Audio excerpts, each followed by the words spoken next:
Selfie muna tayo guys bago tayo mag-start ng work. Sige po.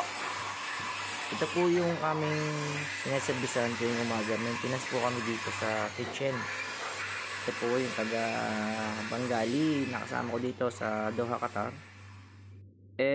Yan po yung ginagawa namin. Every morning po yan. Magme-maintenance po kami ng PM. Preventive maintenance.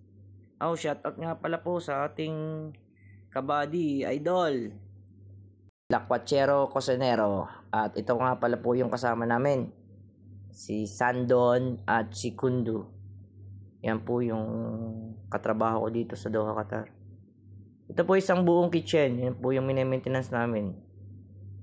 Kailangan po, kung mayroon po kayong kitchen, ganito lang po yung gagawin nyo. Kailangan linisin nyo po yung mga burner para maganda po yung apoy nya at wala pong sabit. Diga po. Ito nga pala po si Lakwachero Cosinero, yung kanyang page.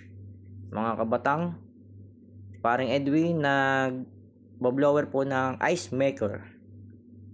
Ayan po.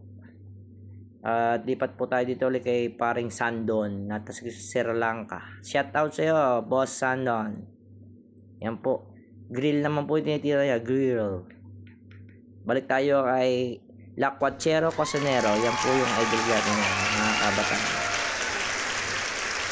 Lipat naman po tayo dito sa may oven. Yan po yung oven. Steam oven po yan.